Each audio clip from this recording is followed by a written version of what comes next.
So అంటే ఈసారి కూడా అసెంబ్లీకి డుమ్మా కొట్టినట్టే కనిపిస్తుంది అంటే కేసీఆర్ గారు. సో ఎట్లా చూడొచ్చు అంటారు? అంటే మొన్ననేమో మళ్ళీ నేను ఫీల్డ్లోకి వచ్చేసిన, ఇప్పటి నుండి నేను ఏందో చూపిస్తా, ఒక్కొక్కరి తోలు తీస్తా అని చెప్పేసి మాట్లాడిన కేసీఆర్ గారు మరి ఇప్పుడు అసెంబ్లీలో లేరు, ఎట్లా చూడొచ్చు అంటారు?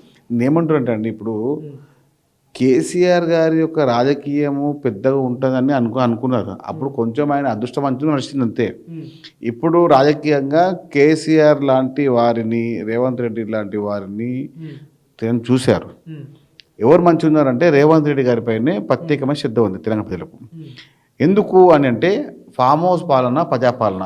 ఫామ్ హౌస్లో కూర్చొని రాజకీయం చేసే మీకు, ప్రజల్లో రాజకీయం చేసిన రేవంత్ రెడ్డి గారికి చాలా తేడా ఉంది. సో మరి చివరికి ఏం చెప్తారన్న, మొన్న కేటీఆర్ మాట్లాడుతూ కూడా ఆ చిక్కడపల్లిలో రాహుల్ గాంధీని కావచ్చు, వరంగల్లో రేవంత్ రెడ్డిని ఉరి తీసినా తప్పులేదు, ప్రజల్ని మోసం చేసిళ్ళు, నిరుద్యోగులు మోసం చేసిళ్ళు, రైతులను మోసం చేసిళ్ళని మాట్లాడడం జరిగింది. సో ఎట్లా చూస్తారు మరి ఈ వ్యాఖ్యల్ని? కేసీఆర్ని, కేటీఆర్ని, హరీష్ రావుని, వీళ్ళ ముగ్గురిని ఒక్కసారి కాదు 100 సార్లు ఉరి తీయాలి. కాళేశ్వరం వద్దనే వీళ్ళని 100 సార్లు ఉరి తీయాలి.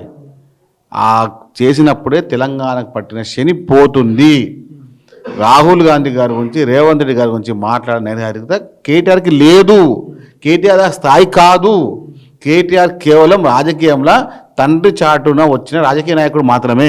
రేవంత్ రెడ్డి గారి తండ్రి ఎమ్మెల్యే కాదు, సర్పంచ్ కూడా కాదు. రాజకీయంగా ఎదిగి తెలంగాణ రాష్ట్ర ముఖ్యమంత్రి అయిన తర్వాత రేవంత్ రెడ్డి గారి అందరికి ఆదర్శ నాయకుడు అయ్యాడు. మీకు మీ నాయన ఆదర్శ నాయకుడు, రేవంత్ రెడ్డి గారికి ప్రజలు ఆదర్శ నాయకుడు చేసుకుంటున్నారు.